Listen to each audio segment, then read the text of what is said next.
Hola, buenas noches. Estamos en el programa de Proyecto San Juan del periódico Ágora, el periódico de San Juan. Y hoy es día 9 de diciembre del 2019. En esta noche en especial tenemos invitado al doctor José Everardo López Padilla, que también tiene diplomado de Historia de Arte Sacro y de Teología Bíblica. Bienvenido. Muchas gracias, buenas noches. Bienvenido. Gracias, buenas noches. Buenas noches, gracias por acompañarnos en una edición más. Va a estar interesantísimo el programa. Bueno, pues bienvenido y qué bueno que vienes, porque aunque uno se cree conocedor de la historia de San Juan, he descubierto que no sé casi nada.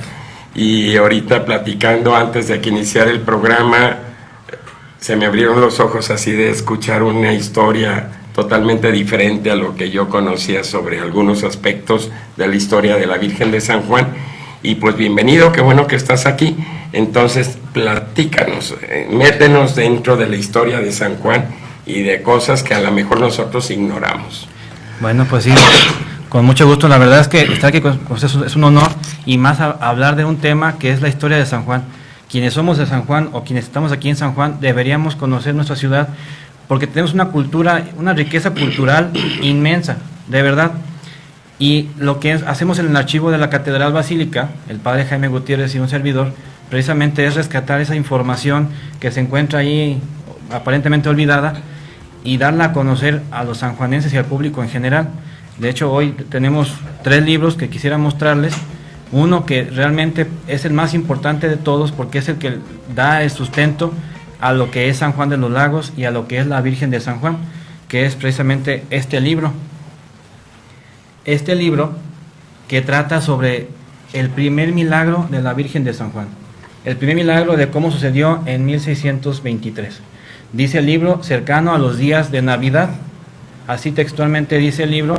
Y este es el documento que nos da esta pauta, donde los testigos oculares y también de oídas cuentan su historia. Y creo que el más importante que la cuenta es don Pedro Andrés, que fue testigo ocular junto con su esposa Ana Lucía, y cuentan cómo sucede realmente este primer milagro, juramentado obviamente, certificado por don Juan Contreras Fuerte, que escuchamos el nombre del colegio de aquí de las Siervas y muchas veces ni sabemos ni quién fue Juan Contreras Fuerte, cuando fue un personaje importantísimo que después de conocer el primer milagro de la Virgen se queda aquí, de hecho primero en Lagos de Moreno y después se queda aquí en San Juan como capellán, tercer capellán del santuario, y fue un fiel devotísimo de la Virgen de San Juan.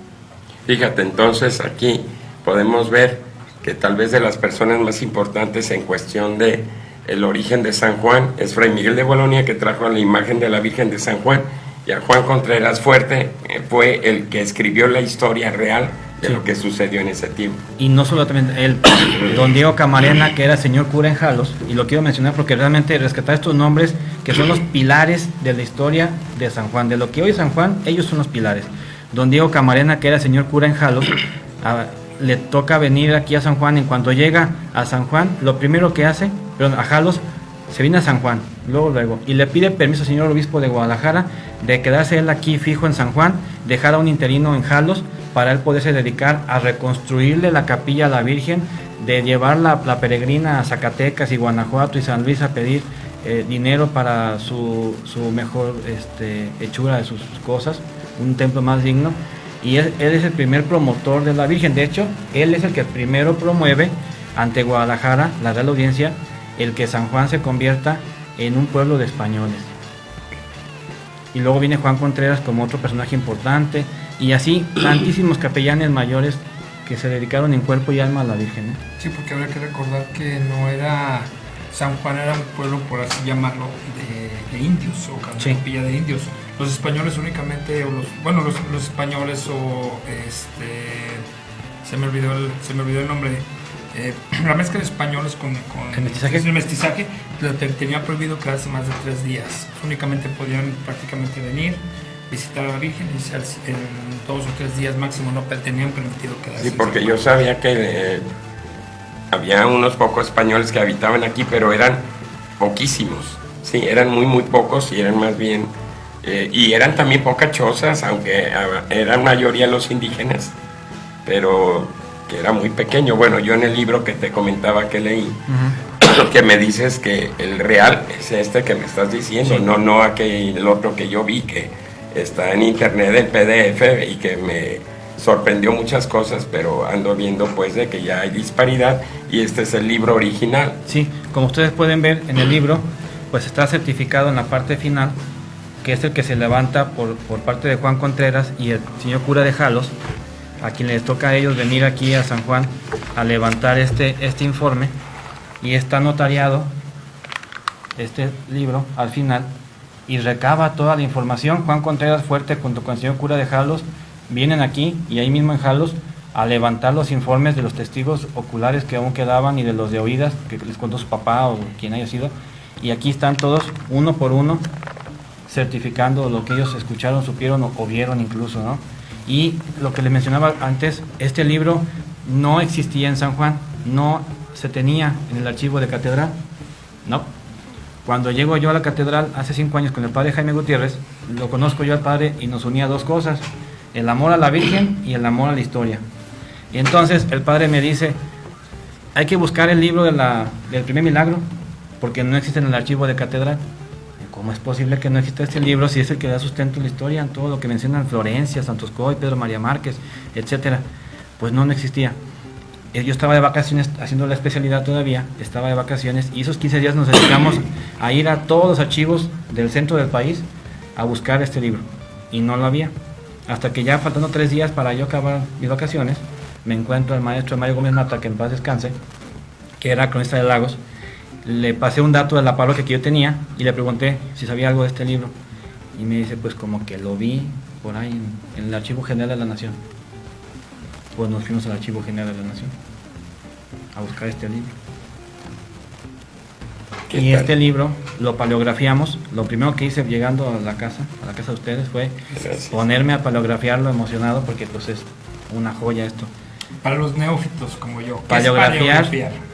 Si vemos las letras antiguas, entre más antiguo cada época tiene una característica la escritura, y además también tienen ciertas abreviaturas que son comunes de la época. Cada época. Y entonces el paleografiar es aprender a interpretar esa letra, a poder leerla de corridito, por así decirlo, transcribirlo ya sea en computadora, máquina o algo, pero que se entienda, y también esas mismas abreviaturas también desglosarlas.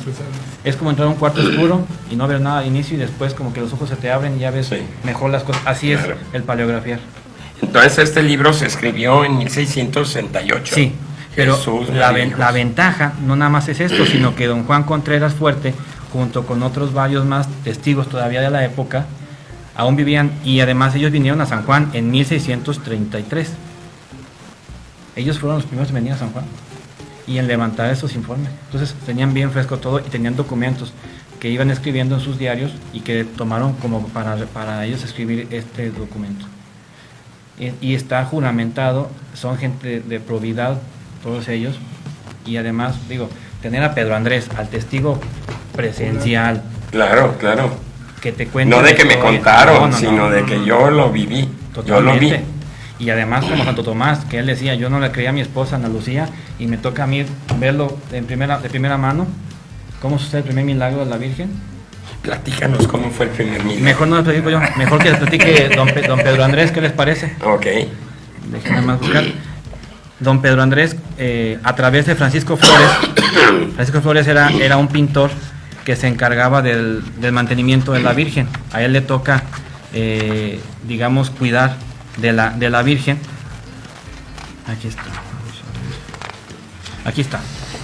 Dice así textualmente: el maestro pintor Francisco Flores, que les digo era el que cuidaba a la Virgen en su imagen, declaró que conoció a un indio llamado Pedro Andrés, natural del dicho pueblo de San Juan, que habrá 5 años poco más o menos que murió. De hecho, déjenme decirles, tenemos el acta de defunción de Pedro Andrés y de Ana Lucía también. Y le contó diferentes veces a don Francisco Flores que con cuidado se lo preguntó por ver si variaba, y siempre lo dijo de la misma manera que lo declara, que siendo este indio Andrés mayordomo actual del hospital de dicho pueblo, llegó un hombre con 2 hijas y su mujer, que traían una cabra que bailaba, y que una de las 2 niñas, estando dando unas vueltas de las que su padre le enseñaba, cayó del marco de la puerta aquí hago un paréntesis, la niña no es como pensábamos que brincaba de un lado para otro y hacía, no es un circo de esos, era el dintel de una puerta, era el marco de una puerta, la niña colgada de sus piernitas del marco y echaba una marometa a caer de pie al otro lado. Entonces se cayó del marco de la puerta que estaba como 3/4 de alto y se dio con una piedra en la sien, que la sien es aquí en el cráneo, que se le hizo un agujero hondo que le cabía como medio dedo y que quedó la niña al parecer de todos los cuales la vieron muerta. Y que eso sucedió a las 9 del día, señalando el sol a su usanza, en que como a mediodía, a las 12 del día, fue la mujer de este indio Andrés, Ana Lucía, a ver lo que había sucedido y halló a la niña amortajada y que le dijo a la señora, a la mamá de la niña, que encendiese una candela, una veladora, a la Virgen que está aquí en el hospital y cogiendo el padre de la niña en sus brazos a su hija, la llevó y la india mujer del dicho Pedro Andrés sacó de entre otras 2 imágenes la imagen de Nuestra Señora de San Juan y la puso a un lado del altar. Y habiendo encendido la candela, estuvieron rezando en dicho hospital hasta las 4 de la tarde, poco más o menos, que se levantó la niña y habló. Y preguntando a sus padres qué era lo que sentía, dijo ella que nada. Y el agujero de la sien no se parecía, sino nada más la señal, o sea que le quedó nada más la cicatriz. Esto cuenta don Pedro Andrés. Y lo corroboran todos los demás testigos que aquí narran este hecho. No. Exactamente. ¿Dónde nace la teoría o la historia de las dagas? De un sacerdote, del papá de un sacerdote, del bachiller Lázaro Gutiérrez. Su papá le contó que la niña tenía entre sus manos una daga. A la hora de brincar del dintel a caer hacia el suelo, traía entre sus manos esta daga. Y entonces que al caer también se encajó la daga en el pecho, además de taladrarse la sien. Juan Contreras llega a la conclusión de que, bueno, que cómo sucedió realmente, pues no lo saben. Saben que murió la niña, ¿verdad? Pero de ahí viene la historia de la daga, de este señor, del papá del bachiller don Lázaro Gutiérrez, que es el que cuenta esta situación. Entonces ya con el tiempo y por oídas de terceros esto va cambiando, o sea, se añaden los trapecios y se añade la cama. De hecho, lo del trapecio es una cuestión ya muy reciente, porque cuando hablan de cirqueros pensamos luego en carpas y en animales y en esa cuestión, así nos tenemos nosotros. Pero realmente lo de la muerte en la daga se acentúa más cuando don Francisco Florencia, jesuita, que es el que escribe el libro de la historia de los 2 santuarios, Zapopan y San Juan, en 1798, él agrega lo de la daga y le da más peso a esta parte de la daga, porque también en la época era más importante la parte espiritual más que el sustento histórico, y es una moda de la época, de muchos historiadores de esa época, de hablar más en la cuestión de los milagros y no tanto en la parte histórica, porque era la intención de don Francisco Florencia. Porque se resalta el milagro más allá. Exactamente, porque la intención también era pues favorecer la devoción a la Virgen de San Juan, darla a conocer al mundo, ¿no? Y entonces de ahí viene esa cuestión. Cuando viene Alberto Santos Coy, que es de Guadalajara, cronista en el estado de Jalisco, Santos Coy, de hecho ni vino a San Juan realmente, Santos Coy le mandan la información de aquí, don Pedro María Márquez, que sí era de San Juan y que era el encargado del archivo.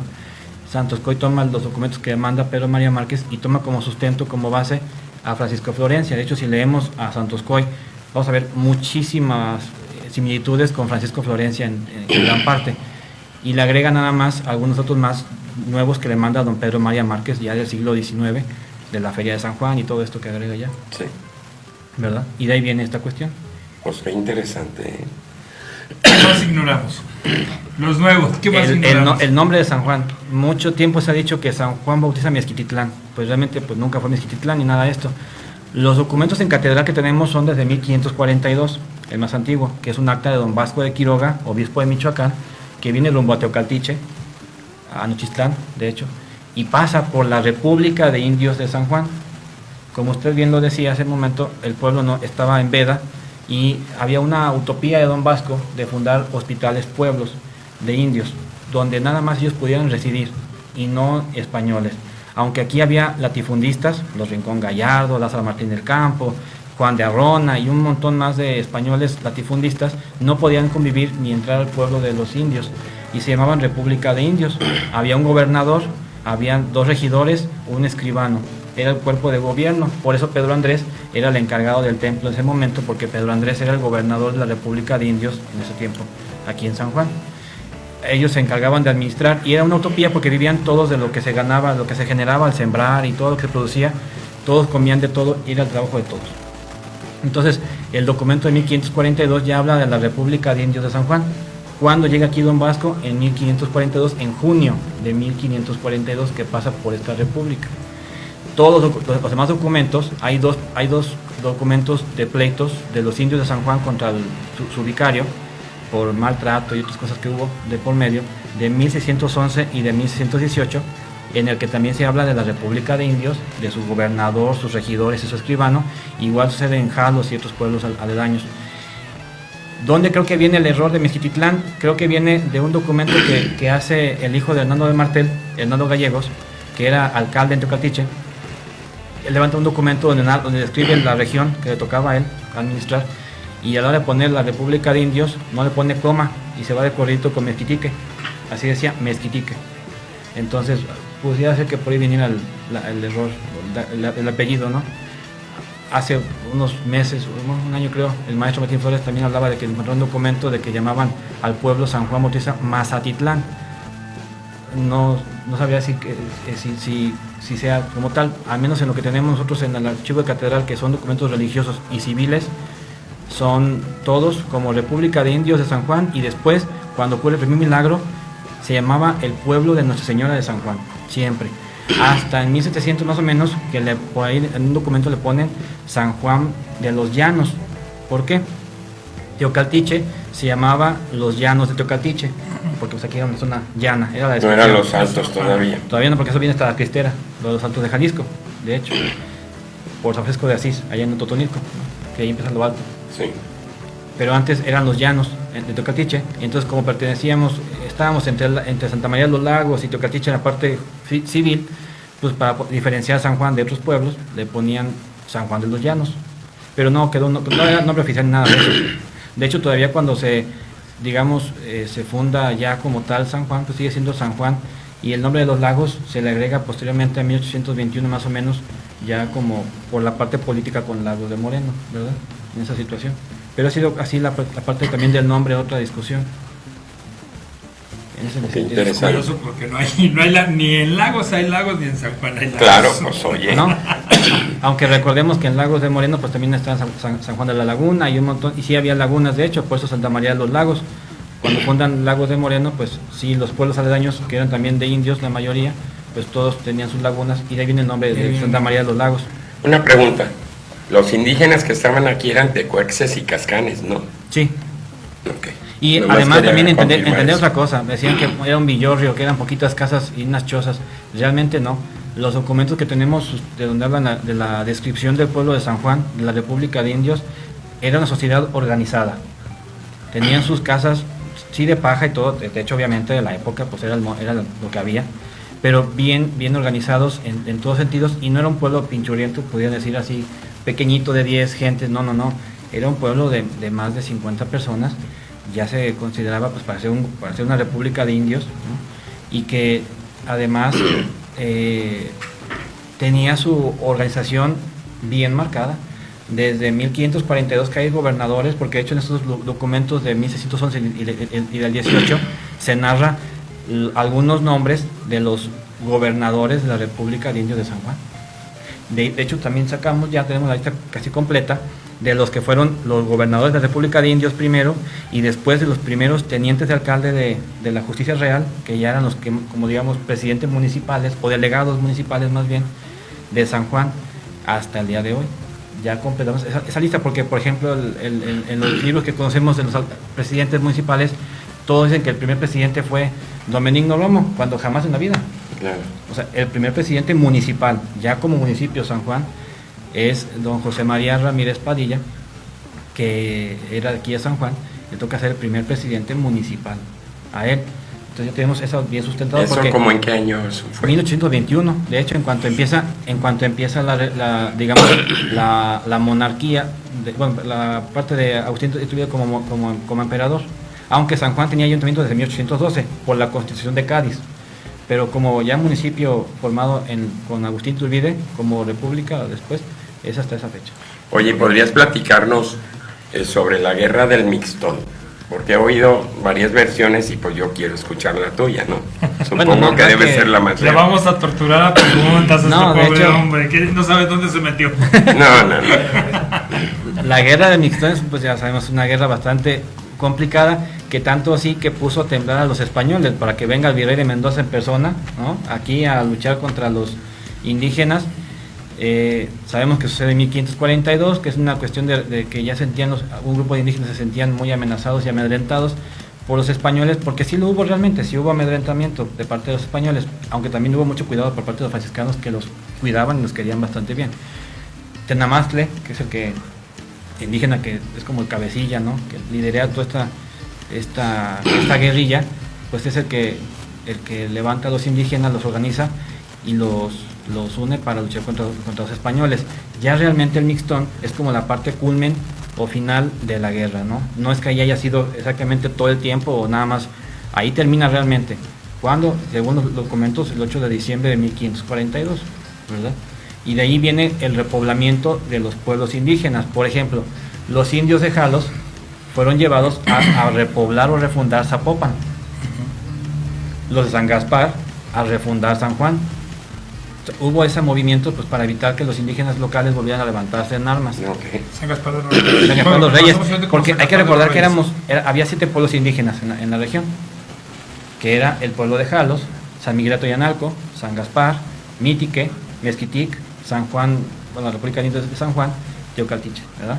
Mitique está cerca de, bueno, para ubicarnos, Mitique está relativamente cerca de San Gaspar. De hecho, Mitique estaba en el camino real de Guadalajara a Teocaltiche, porque Teocaltiche era la cabeza de la región alteña, lo que conocemos como Alto de Jalisco, Nochistlán y toda parte de Zacatecas. Teocaltiche fue la tercera parroquia, me parece, más antigua de Jalisco, para empezar. De hecho, algo muy interesante, ahorita que mencionamos esto, la primera cofradía en honor a la Virgen de San Juan no fue en San Juan, fue en Teocaltiche en 1633. Vale. Era la cofradía o la Santa Hermandad de Nuestra Señora de San Juan, que existió, según tenemos documentos, todavía hasta 1824. Por eso la Virgen sigue siendo todavía muy venerada en Teocaltiche. Se fijan, cada año va la Virgen para allá y todo esto, aunque es otra diócesis incluso, ¿no?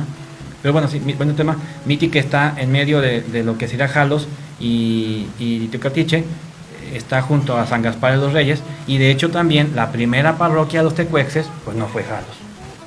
La primera parroquia fue Mitique. De Mitique se pasa la parroquia a Jalos. ¿Por qué no Jalos? Porque Jalos estaba en encomienda. Era un pueblo de encomienda, es decir, estaba bajo el mando de una mujer millonaria, pues latifundista, y estaba como en veda, separado. Cuando ella muere, entonces ya Mitique pasa a ser, cambia la sede de la parroquia o de la vicaría a Jalos. Yo había oído, verdad o mentira, no sé, que cuando la guerra del Mixtón, que los indios tecuexes y cascanes eran unos indios como más cuadrados, que no eran tan fáciles de conquistar o de controlar. Y que entonces al ver eso, que no podían los españoles controlarlos, que habían utilizado a los sacerdotes franciscanos para hacerles una especie de fiesta un poco pagana, donde lograron congregarlos a todos y que los masacraron, ¿verdad o mentira? No sé, que por eso se dice que también en la región de los Altos de Jalisco, a diferencia de otras zonas, hay tanta gente blanca, incluso para el área de San Miguel, el Alto, San gente Julián, de descendencia francesa, ¿verdad? Entonces, pues yo dije, ¿verdad o mentira? No sé, tal vez tú sepas explicarnos esto. Como tal, eso que menciona de lo de la muerte masiva de indígenas, realmente no he leído al respecto como tal. De hecho, lo que sé del Mixtón es eso, que por las represalias. ¿Por qué hubo muertes masivas realmente en México? Que no era México para empezar, o sea, eran un montón de reinos, ¿no? Cada quien, los tlaxcaltecas, los mexicas, los olmecas, y todos eran muy independientes, cada uno. No éramos una república, como pensaban muchos que nada, como España antes, no. Era otra cosa. Aquí sucede que que mueren por los virus que traen los españoles a México, y que realmente pues es lo que los viene matando, ¿no? A muchos de ellos, porque pues no conocían muchas enfermedades que ellos traían de su patria. Y eso viene a generar esto. Pero el problema de la guerra del Mixtón es más bien por la cuestión política del maltrato, y también recordar que los mismos cabecillas indígenas, los tlatoanis, los encargados, también tenían competencias pues contra los españoles, ¿no? Por mandar y estas cuestiones también. Entonces todo esto genera muchos conflictos. Volviendo al tema de los franciscanos, aquí en este libro, por ejemplo, lo que mencionaba de cómo los evangelizaban, no es que los españoles usaban como para convencer, pues era una parte de ellos de venir a evangelizar ya. ¿Por qué traen en su pecho colgada una cajita? Porque los indígenas primero no hablaban español, obviamente, y los franciscanos muchos también aún no aprendían la lengua natal del pueblo. Entonces una manera era con los símbolos. Los indígenas se colgaban sus ídolos en el pecho, era una manera de simbolizar que eran sus deidades.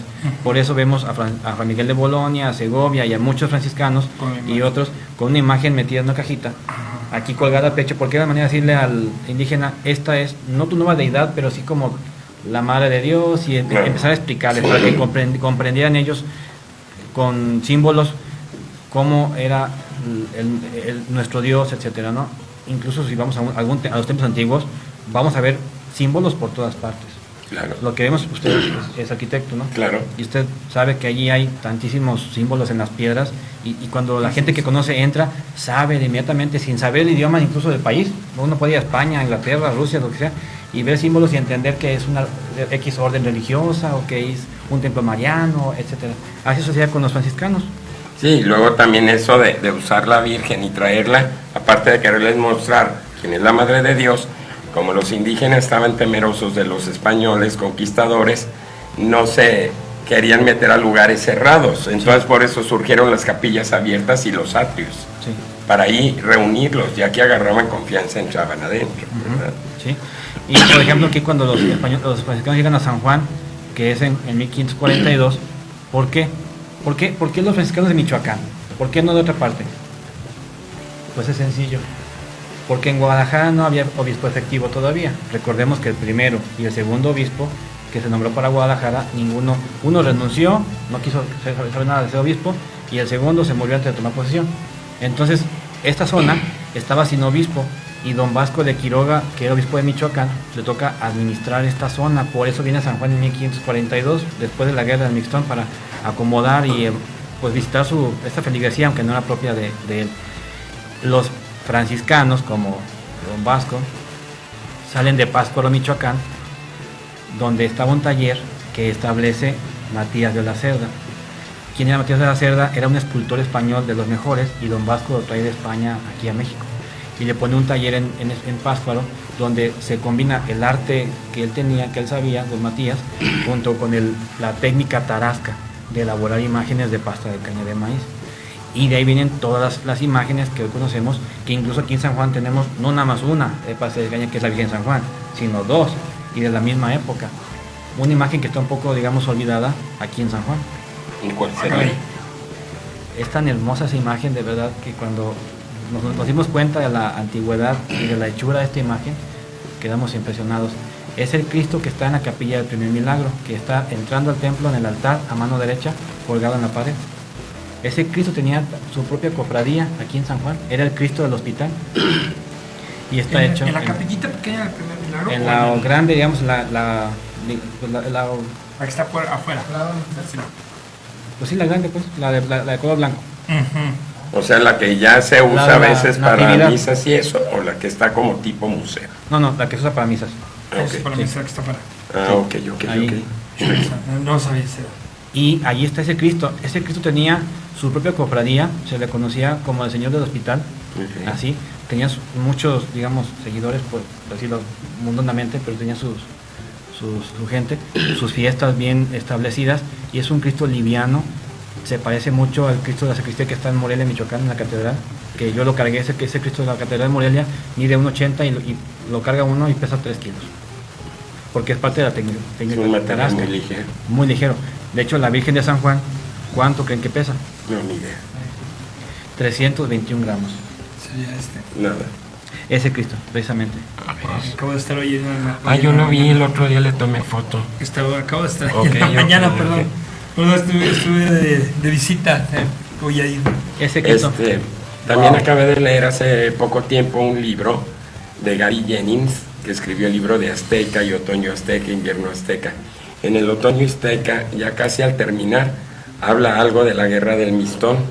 Claro, no se menciona todavía la Virgen de San Juan ni nada, porque pues creo que todavía no se conocía, pero ahí también habla algo de la guerra del Mistón, entonces No, yo de dije, hecho, tengo que investigar La más referencia eso. más antigua, digamos, a la Virgen de San Juan, pero no directamente como Virgen San Juan, porque pues, Sí, no se llamaba claro. así, sino como la Inmaculada Concepción, es precisamente un documento de ese 1611, donde los indios hablan de que tienen su capilla dedicada a la Virgen de la Inmaculada Concepción. ¿Por qué a ella? ¿Y por qué en todas partes de Inmaculada? Porque los franciscanos tenían un cuarto voto, que era defender la Inmaculada Concepción de María. Hay que saber que en esa época la Inmaculada Concepción aún no era dogma de fe. Sí. Había los pro-inmaculistas y los contra-inmaculistas. En España, los españoles, los reyes eran los más inmaculistas que nada. Y había los contras, que son otras órdenes religiosas, que no mencionaré, pues, pero que Sí. hubo un debate, ¿no? Mucho tiempo, varios siglos, para llegar a ese punto de determinar. Recordemos que hasta el siglo XIX se declara la Inmaculada Concepción como dogma de fe, ¿verdad? Y no antes.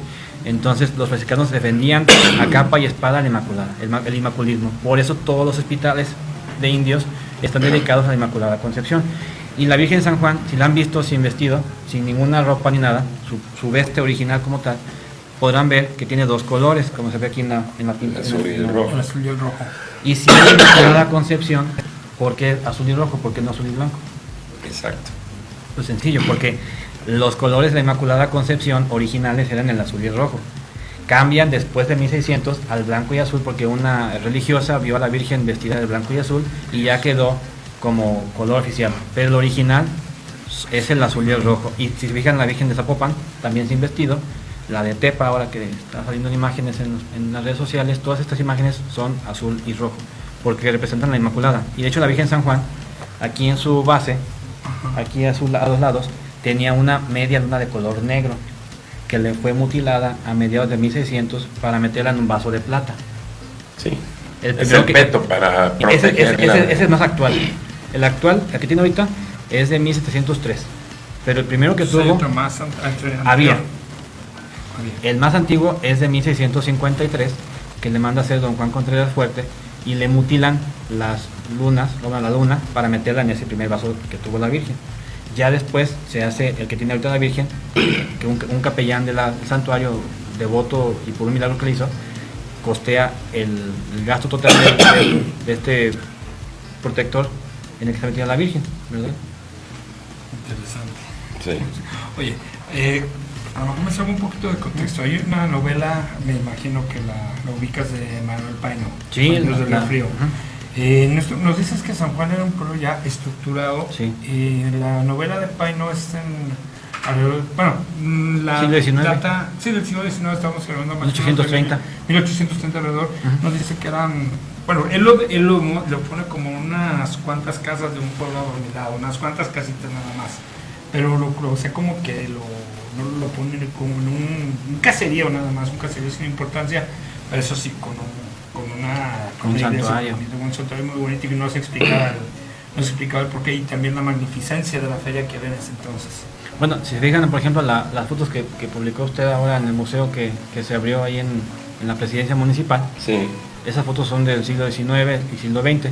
¿Y cuántas fincas puede ver allí hermosas y bien hechas? Y que aún hay algunas que Hay salen en unas pie. pocas todavía. Realmente, para el siglo XIX, 1830, cuando Manuel Paino escribe la novela de los bandidos de Río Frío y habla de la Feria de San Juan, pues no es tanto como la describe él, las casas. Sí es un pueblo, pero tiene ya, creo que eran cerca de los 7,000, 8,000 habitantes. Caray. Digamos un tipo Valle de Guadalupe, Ajá.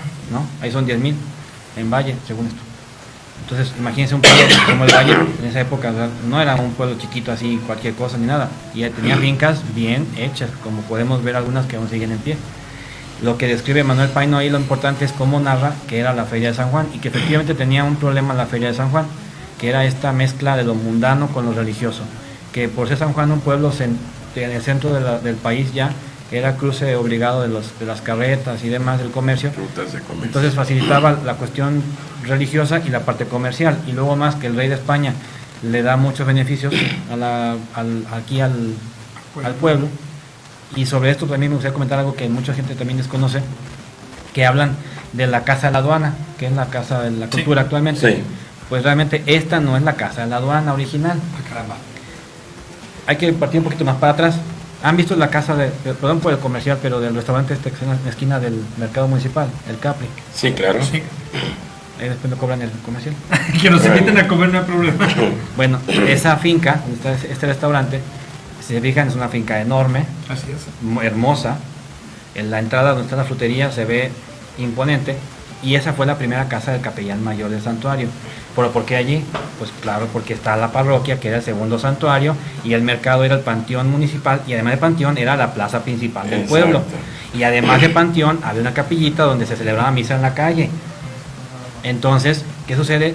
Que ahí se hace la primera casa del capellán, con vista al segundo santuario, y de hecho en esa casa, don Lorenzo Tristán de Meniola, que era obispo de Durango y es nombrado obispo de Guadalajara en 1694, viene rumbo a Guadalajara y pasa por San Juan, llega para la feria de diciembre, de hecho para estos días, y él celebra misa el 8 de diciembre.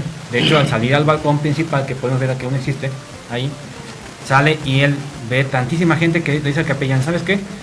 Hay que hacer la misa del 8 de diciembre afuera, en la plaza principal, o sea, lo que es el mercado municipal, porque la gente no cabe adentro del santuario. Y entonces celebra lo que sabemos, la primera misa abierta así fuera del segundo santuario, es don Lorenzo Tristán, que por desgracia muere el día 9 de diciembre intoxicado, aquí en San Juan. Se hace un triduo, hasta el día 12 de diciembre es llevado a Guadalajara a enterrar a su catedral.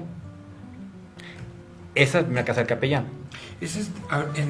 Después en la parte de arriba, en el segundo piso, fue Sí. un liceo, ¿no? Tengo entendido. Fue una escuela, pero ya escuela. cuando el gobierno la confisca, cuando viene la guerra de reforma de 1857, muchas fincas de santuario la mayoría, fueron confiscadas, como podemos ver al día de hoy, ¿no?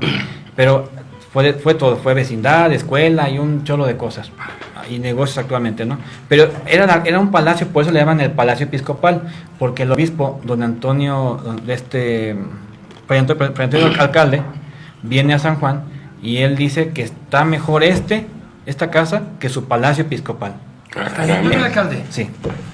Pero luego viene otra cosa, que entonces ya el santuario, ya para el siglo XVIII, después del XIX, ya estaba pues, el tercer santuario que conocemos, y entonces el capellán arregla con el gobierno que le venda la casa de la aduana, que la casa de la aduana es donde está la casa de la cultura. Exacto. Eso es en 1800. La tumban por completo el santuario, esa finca, la casa, lo que es la aduana, la tumban y construyen la casa que hoy conocemos, que es la casa del capellán, la segunda casa del capellán.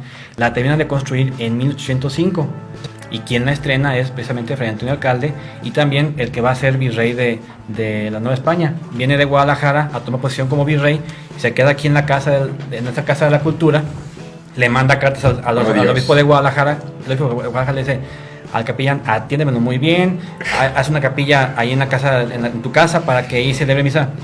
Tú para el virrey, ya nombrado virrey de la Nueva España, se queda aquí unos días el virrey de la Nueva España, y de aquí parte con su familia ya para México a tomar posesión como virrey.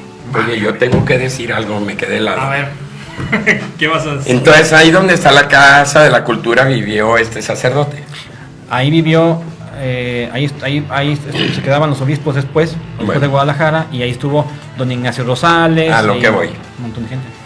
Cuando se abrió la Casa de la Cultura, como Casa de la Cultura, a mí me tocó ser el primer director del patronato de la Casa de la Cultura, que nos entregaron la casa muchos sin puertas, sin luz, sin pintura, bla, bla, bla. Bueno, a mí mucho tiempo me tocó abrir y cerrar, apagar luces y todo, pero hubo gente que comenta, hay varias personas que comentan, que dicen que se les aparece un sacerdote y una niña.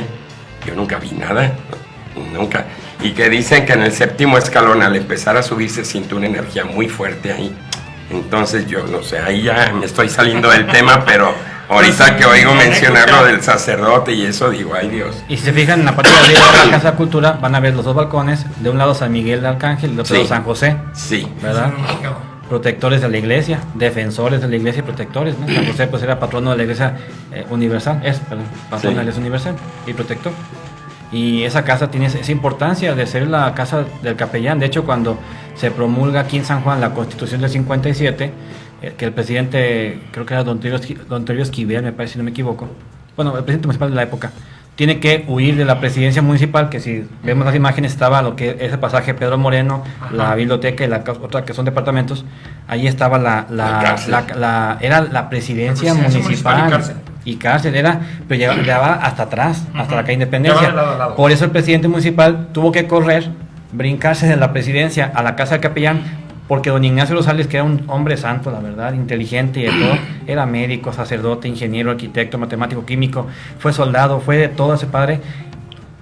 Él protege todavía al presidente municipal, lo oculta en la casa en su casa, pues, y él sale a calmar a la turba. Sí, Imagínense. San Juan era conservador. Totalmente. Y llega aquí la orden liberal, entonces la gente estaba prendidísima. Claro. Porque en este caso el presidente municipal, por así decirlo, tenía que dar a conocer el bando que le mandaba el Supremo Gobierno. Sí. Entonces se empieza a leer el bando y la gente se enciende y lo quiere linchar. Y por eso tiene que esconderse ahí. De ahí viene una guerra cruenta en contra de San Juan, por lo que menciona. San Juan era conservador, esperemos que aún siga siendo conservador, y siempre se opuso fielmente a las reformas que el gobierno hacía en contra de la iglesia, y más que en contra de la iglesia, en contra de los valores cristianos, ¿no? Claro. Y además, también recordar otra parte, que la Virgen estuvo amenazada varias veces de ser deshecha, de ser lastimada, ¿eh? De ahí tuvo que ser escondida varias veces la Virgen, y tenemos las fechas en que fue ocultada la Virgen de San Juan. Sabemos dónde fue ocultada también, y todo esto, y el tiempo que estuvo oculta la Virgen, y cómo fue que salió de la catedral, bueno, del santuario en aquel tiempo, para que la protegieran. ¿Eso está escrito en estos libros? Totalmente. Hay que comprarlo. Por favor, amigos, quienes nos están viendo, busquen estos libros. Yo los vi en el Museo de la Sigualpili. Ahí los vi, y hay que comprarlos. Sí, también recordar que todo lo que se genere de ganancia de los libros va para el fondo de ayuda sacerdotal. O sea, el 100% es para esto, ¿no? ¿Qué más ignoramos? ¿Qué más ignoramos? No, fue una pregunta muy capciosa.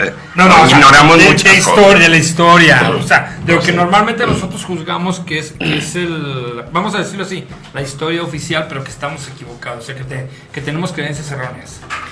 Bueno, ahorita que estamos con los 250 años del santuario de la Virgen, ¿saben cómo sucedió que don Leonel Cervantes y Carvajal se animó a venir a San Juan a poner la primera piedra? ¿O qué fue lo que lo motivó? No. Pues fue algo bien curioso, ¿no? El capellán mayor, don Francisco del Río Tirado, que era de Zamora, Michoacán, cuando llega a San Juan de capellán, lo primero que hace es estar con el señor Esposi, mire, como cuchito de palo, que para construir un nuevo santuario. El obispo de Guadalajara se decía, sí, luego, más tarde, más adelante, luego lo vemos. Sucede que en 1732, precisamente, cae enfermo el señor obispo de Guadalajara, mortalmente. Estaba desahuciado a los médicos. Entonces el señor obispo, ya en su cama y todo, para morir prácticamente, alguien le lleva un vestido de la Virgen, un manto de la Virgen, y se lo ponen en el cuerpo al señor obispo. Al día siguiente se levanta, dice el documento, bueno y sano. Y entonces en cuanto se levanta dice, vamos a San Juan a poner la primera piedra de su tercer santuario.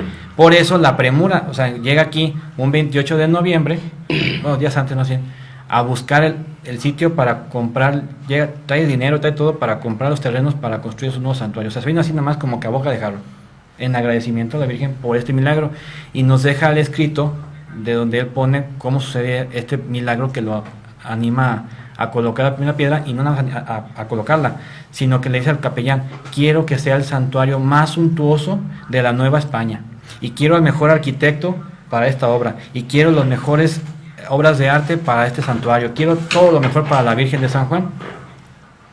Y es como se contratan al arquitecto de la Ciudad de México para que venga a construir este santuario, y toma como muestra el convento de San Francisco de Asís en México, que está junto a la Torre Latinoamericana. No sé si ustedes lo han visto. Yo sí he entrado ahí. Si se fija, la estructura sí es parecida a este. O sea, digamos, ahí no recuerdo, pero entrar al convento, al templo del ex convento de los franciscanos en la Ciudad de México, es como entrar aquí a catedral. Se ve el mismo cuerpo, la misma casi distancia, todo. Pero ¿por qué siempre toma la decisión de que sea ese convento? ¿Por qué no la catedral metropolitana? ¿Por qué no otro? Pues porque su mausoleo familiar estaba allí, está allí. Ahí fue enterrado don Leonel Cervantes de Carvajal cuando muere. Sus papás y sus abuelos y todo el mundo ahí está enterrado.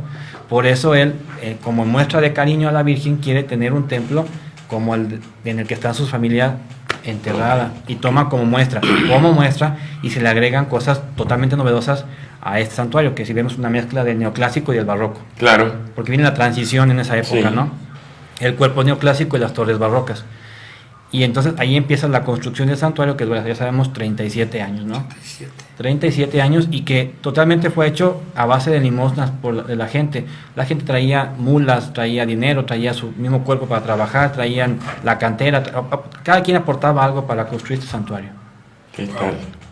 Y algo que también, hablando de santuarios, algo que nadie sabe y que apenas descubrimos hace poquito, 6 meses yo creo, es que cuando se construye la Catedral de Monterrey, Nuevo León, mandan llevar reliquias de aquí de San Juan de la Virgen para ponerlas en la primera piedra, porque la primera piedra, no sé si sepan, cuando se ponía la primera piedra en un templo como la catedral actualmente, traían la primera piedra y además una cajita donde guardaban las monedas de la época, algunas joyas o algunas cosas, pues, y se colocaba dentro de la primera piedra y se ponía el lugar. Vamos, era como una caja de cantera en lugar de una piedra, por sí, decirlo, una caja de piedra. Ajá, exactamente, una caja de piedra, y se ponía así. Entonces, cuando se construye la de Monterrey, se manda a llevar de aquí reliquias, porque querían tener en la base, en el sustento de su catedral, la imagen de la Virgen de San Juan. ¿Qué tal? Qué fuerte, ¿eh? Y qué bonito saberlo. Caramba, entonces es que también tenemos partes de nuestra historia que lo conocemos, bueno, a lo mejor conocemos de oídas, pero no sabemos si tienen el sustento. Como por ejemplo esta, no sé si llamarlo anécdota o historia de una posibilidad del inicio de la guerra de independencia aquí en San Juan. Ah, sí. Teníamos, o sea, muchas personas piensan que era por todo el dinero que se movía y otros que eran por toda la fe que se movía, pero la situación era que se concentraba bastante gente. Si hay algún sustento, por así decirlo, algún sustento histórico que nos diga, ¿sí se dio? De hecho, primero, para empezar con el tema de la independencia, pues hay que saber también que el grito de independencia ni fue grito, ni fue tampoco como tal de independencia, ¿no? Sabemos que realmente fue una cuestión en la que Miguel Hidalgo pues también buscaba apoyar a Fernando VII, rey de España, que estaba encarcelado en Francia, y que estaba José Bonaparte en España, de emperador, impuesto por Napoleón, y venía toda esta cuestión. Y que ni fue ni el primero, ni fue tampoco el último movimiento alzado que se hizo en México para separar de España a la Nueva España, realmente, ¿no? Pero dentro de esta cuestión de lo que pregunta, sí, pues está la carta que trajeron de aquí a San Juan, la réplica, que estaba en San Miguel de Allende, en Dolores Hidalgo, en la casa de Hidalgo precisamente. Y ahí está la carta donde se plantea la posibilidad de aquí iniciar ese movimiento, secundado por lo que menciona, porque finalmente aquí el día 8 congregaba gente de toda la Nueva España. Era la manera más fácil de poder mandar el mensaje a toda la Nueva España de que se iba a hacer un movimiento en favor de Fernando VII, rey de España, y lo que sea. Y de ahí ya viene todo lo que ya conocemos. De hecho, no. En los documentos que tenemos en la catedral, que hemos dado recorrido, ese movimiento sí fue un movimiento alzado importante, sí tuvo su sustento obviamente y su peso, pero realmente pues duró un año, pues hasta que matan a todos, a Hidalgo y a los demás que se movieron, y que además se fijan, pues hubo muchos también desmanes, como cualquier movimiento armado, había los buenos y los malos dentro de los dos bandos, ¿no?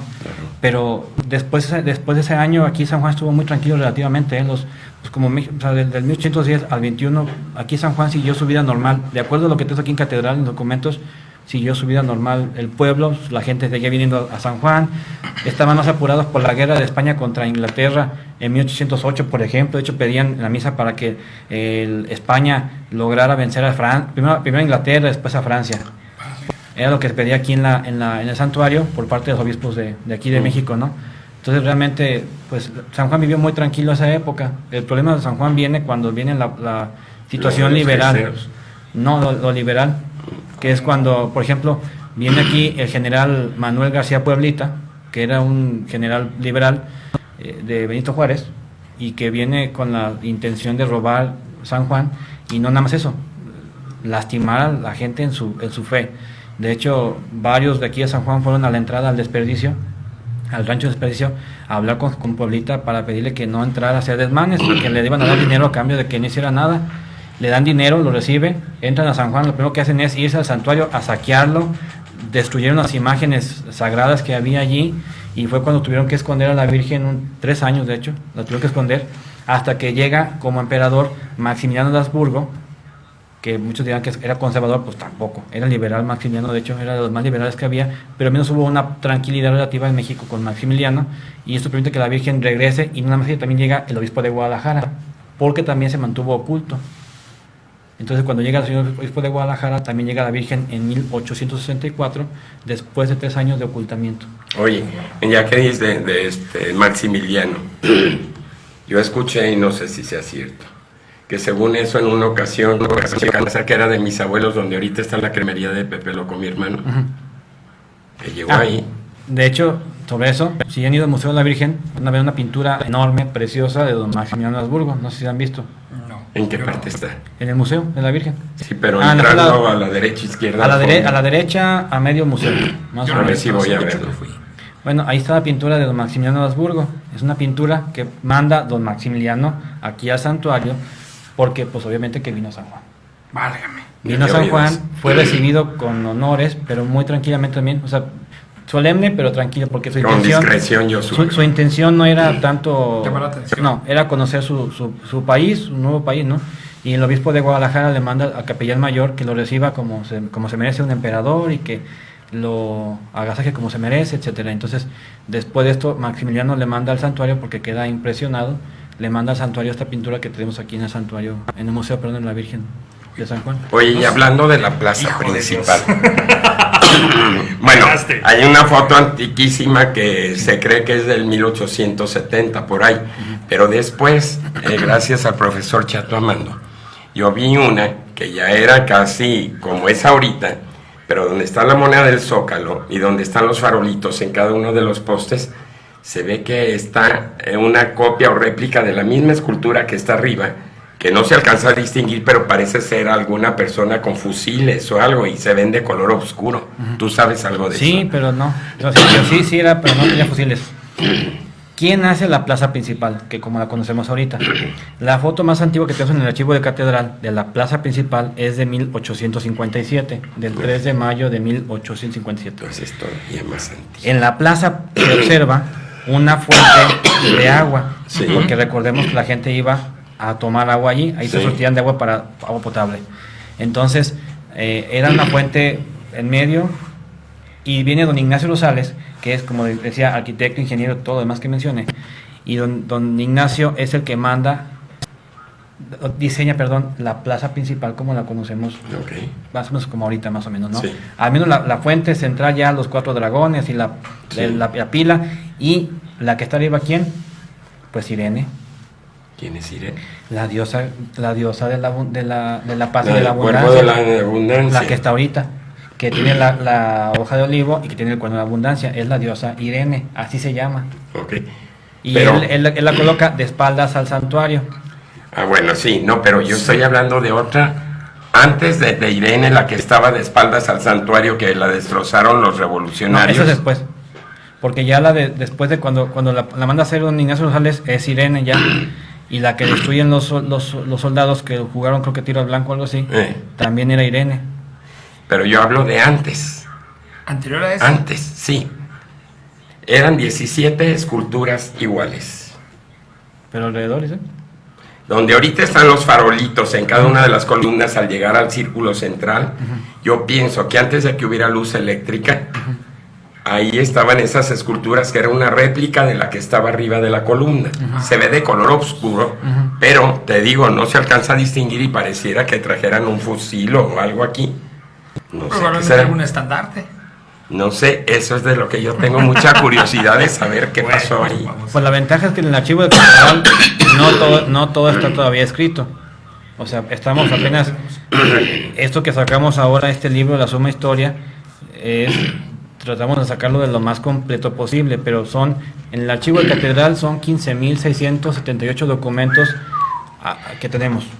Entonces, pues, cada que leemos un documento, aunque ya lo hemos leído antes, descubrimos algo nuevo. Por ejemplo, algo nuevo es cuando se coloca la Virgen ya en la capilla del Primer Milagro, en la capilla ya bien hecha, ya no en la capilla de paja, sino en la capilla como Dios manda, ¿no? Y esto sucede en 1653. Eso sucede el 24 de junio de 1653, que la Virgen es colocada en una capilla lateral porque se manda a reconstruir la capilla antigua. Okay. De hecho, no es como la vemos ahorita, que es de un solo cuerpo. Era en forma de cruz latina también. Tenía un crucero, que sería lo que es la sacristía hoy, y lo que es la capilla de un costado, que está ahorita la de madera, la de pieza de madera. Sí. Ese era el crucero que tenía la capilla del Primer Milagro, y el señor obispo colmenero viene a bendecir esas dos capillas, la del lado izquierdo, entrando a mano izquierda, dedicada a San Pedro Apóstol, patrono de la Iglesia Universal, y la del lado derecho, dedicada a San Juan de la Penitencia. Okay. ¿Que quién es él? Pues San Juan Bautista. Y entonces y ese mismo día coloca la primera piedra de su segundo santuario. El 24 de junio de 1653 coloca la segunda piedra. Y eso lo descubrimos de pura chiripa, porque leímos un documento de un inventario que se levantó para saber con qué se contaba para construir el segundo santuario, y al final del documento viene esa descripción. Allí, también aquí ya viene escrito esto. Qué interesante. Hace algo de algunas semanas me tocó ver una publicación de una página de aquí de San Juan, donde dice que el diseño original de catedral contemplaba otras capillas adyacentes. O sea, que consideraba 8 y únicamente quedaron 4. O sea, no sé cómo si llamarles capillas o altares. No sé, altares. Sí, que debería, o sea, sin contar el principal, eran 8 a los lados. ¿Esto es real o...? Totalmente cierto. De hecho, no es que las contemplaran, es que las hicieron. Han ido a Lagos, a la parroquia de la Asunción de Lagos, ¿no? A la principal. Sí. Y se fijan en la parroquia de la Asunción de Lagos, a medio cuerpo hay 2 capillas. Sí. La de San Hermión y enfrente la de las reliquias de los 365 días. Así estaba la de aquí de San Juan. Tenía las 2 capillas de entrada, tenía 2 en el cuerpo, a medio cuerpo tenía 2 capillas, tenía las laterales del crucero, la principal. La capilla Santísimo no existía, ahí era el tesoro de la Virgen. Okay. Eso no era capilla, era el tesoro. La otra capilla estaba en el camarín y eran 2 capillas las que se contemplaban en el camarín de la Virgen, ¿no? ¿Qué sucede? Que cuando se hace una remodelación a mediados del siglo XIX, se tumban esos altares laterales para darle más fluidez a la gente. Y no nada más eso. Si se fijan, en la capilla del Primer Milagro, les digo que era el tesoro de la Virgen, y vean cómo está la estructura del santuario. Cuando van al confesionario, es un pasillo chiquito el que te lleva a la sala penitencial. Sí. Entonces, la sala capitular, donde se reunían los capellanes del santuario, es donde la gente se sienta ahorita para confesarse. Sí. Luego seguía la capilla, que aún existe. Existe. Y luego ven una puerta en la parte posterior de esa capilla, de madera muy grande, que era la que entraba al tesoro de la Virgen. El tesoro de la Virgen me refiero en el sentido que ahí guardaban pues el dinero. Recuerda que antes no había bancos como tal, entonces la única manera pues, era en un lugar bien seguro. Claro. Y más por los asaltantes. Entonces se guardaban el dinero, joyas, imágenes antiguas, muebles, etcétera. Ahí se conservaban. Entonces era la manera más segura de proteger al tesoro. Pues vean, para entrar era toda una vuelta y son varias puertas para llegar hasta allá. Entonces así estaba. Cuando se abre la capilla de Milagro, se abre en 1930. El señor obispo de Guadalajara manda tumbar, abre la puerta que da hacia el altar de la Virgen, y la otra puerta que da hacia el coro. Actualmente manda abrir esas 2 puertas que no existían. La sillería del coro no estaba donde está ahorita, hasta el fondo, estaba recorrida más adelante, más hacia la gente ahorita, hacia la barandilla. Estaba más recorrida y no tenía escalera para subir como tiene ahorita al fondo donde están las esculturas de Santa Ana y San Joaquín. Las escaleras estaban de hecho de frente al pueblo. Ahí estaban las escaleritas para subir. ¿Qué es donde se sienta? Se sienta los canónigos. Ajá. Sí. Entonces se modificaron muchas cosas. De hecho, también el altar no estaba donde está ahorita. El altar de la Virgen, el que tuvo primero la Virgen, que es de 1833, era de madera, barroco, colocado en el centro. Churrigueresco hermoso, la verdad, una preciosura. Y estaba colocado en el marco que vemos, donde está el vitral alemán de Exeter. ahí estaba sentado ese altar barroco y la Virgen en su templete que se trajo del segundo santuario.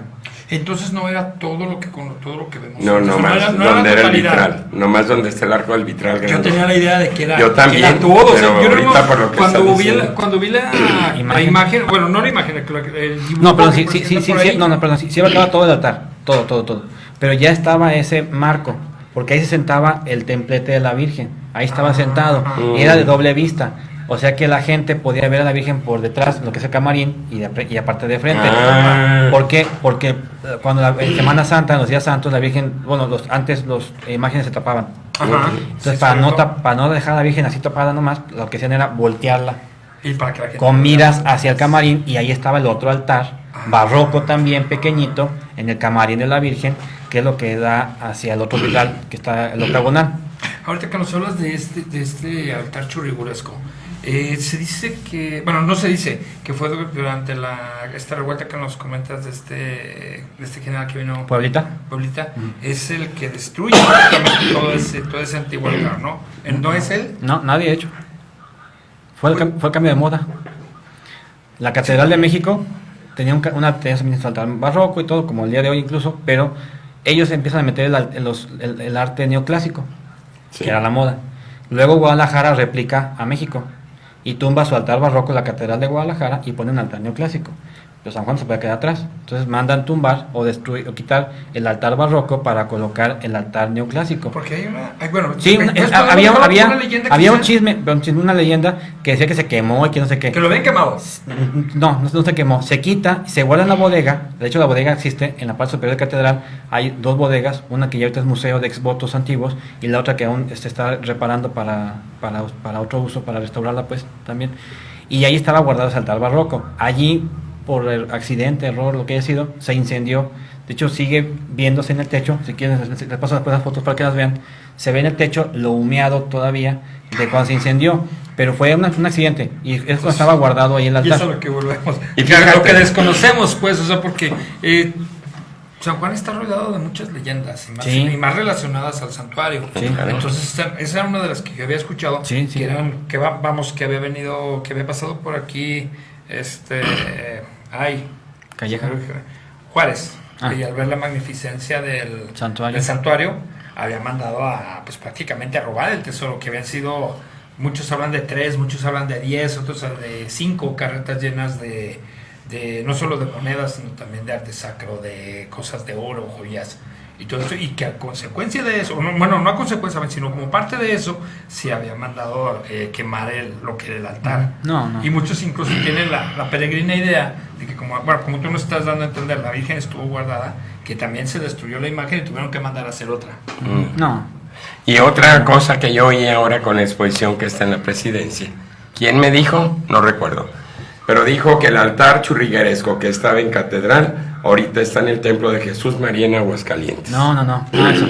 La cosa está en que Felipe Ureña, que es el que hace el altar barroco, él es el que también era escultor en Aguascalientes. De hecho, don Colón Larreategui, que era vicario general de la diócesis de Guadalajara y fue señor cura en la Asunción en Aguascalientes, contrata a este Ureña, que lo conocía de Jesús María, bueno, que le hace el altar a la catedral de Aguascalientes y lo contrata para aquí, para San Juan. Este altar se quita en 1835 y se manda a hacer el actual, que no es para acabar este punto que me parece importante. Este altar que tenemos, el neoclásico actual, lo hace un maestro de maestros, don Eduardo Tres Guerras, celayense. Tenía todas las artes, era el mejor de los mejores artistas que había en México. Y él cobra por hacer, nada más el puro diseño, 20,000 pesos en la época.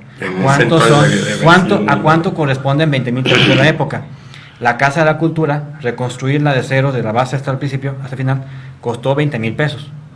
Eso cobró don Eduardo Tres Guerras por el diseño. Pero se fijan, es un diseño maravilloso porque cuando entra a una catedral, la Virgen mide 33 centímetros. Y se fijan, los papás de la Virgen, Santa Ana y San Joaquín, están casi como si fueran a la par que la Virgen. Y uno puede ver a la Virgen desde atrás súper bien, o sea, la ves clarita y la ves casi a la par que sus papás. Es un efecto óptico, ¿no? Y entonces eso fue lo que logra don Eduardo Tres Guerras hacer este altar neoclásico. Pues bueno, lástima, se nos fue el tiempo, pero a mí me gustaría invitarte porque hay muchas cosas muy interesantes. Ojalá puedas visitarnos en otra Con ocasión. gusto. De momento tenemos que despedirnos porque ya nos pasamos de tiempo y pues bueno, este programa se va a pasar en repetición, lástima, por eso no hubo comentarios. Pero cuando gustes. Muchas nos gracias vemos por en invitarnos. su casa, sí. ¿por qué Muchas no? gracias. Ahora sí que nos enseñaste muy poquito, tenemos ganas de No, más. pero sí, Sí. de verdad, como comercial, sí están estos dos libros que el padre Jaime Gutiérrez, canónigo de catedral y un servidor, sacamos del archivo de catedral, de los documentos del archivo, y aquí viene reflejado, ¿por qué son dos? Que es la suma historia de la Virgen de San Juan, que narra de 1542 a 1972, la historia tanto civil como religiosa. Y como es tantísimo material, como se podrán dar cuenta, sale su hijito, que es de la imagen de la Virgen, que narra la cuestión de quién es la Virgen en su físico, quién la hizo, quién la hace, por qué la hace, cuánto pesa, cuánto mide, quién la viste, cómo la visten, por qué la cabellera, por qué el color, etcétera, todas esas características, y todo esto, les digo, sustentado en este libro fundamental para la historia de San Juan, y que lo que aquí escribimos pues no es nada inventado ni nada de... Sustentado. Procuramos siempre sustentar lo que ponemos con documentos como que es el más importante que San Juan tiene actualmente, pues aquí Y hay que cuidarlo, en el vaya. archivo. O sea, Está a es la resguardo. base de nuestra historia. Nada más por hoy salió para que todos puedan conocer este libro, para que lo puedan conocer, pues porque nunca sale ni tampoco al sol nada se Tenemos está. un privilegio. Ahorita de hecho voy a catedral a devolverlo para que quede bajo resguardo, pero porque está ahí ya encerrado por completo. Muy Y ya quien guste puede visitar el archivo para que conozcan un poco más de la historia de San Juan. Quien desee visitar este archivo, ¿qué requisitos debe cumplir? Como investigador, pues nada más una carta que vaya dirigida al padre Jaime Gutiérrez, que es el encargado titular del archivo de catedral, y él me remite a mí la carta para buscar el documento que se necesita y se le entrega al investigador los documentos. ¿Eso está dentro de la catedral? Sí, está dentro de catedral, en lo que es la abadía de la catedral, el edificio que está junto a la catedral, en el segundo piso, lo que llaman piso papal, donde el Papa Juan Pablo se quedó a descansar, ahí está el archivo de catedral. Bueno, pues entonces esto fue todo por hoy. Muchas gracias por Soy su amigo venir. Jorge de Alba, si Dios nos da vida y licencia, nos vemos dentro de 8 días. Buenas noches. Muchísimas gracias. Muchas Buenas gracias. noches. Gracias a ustedes por todo.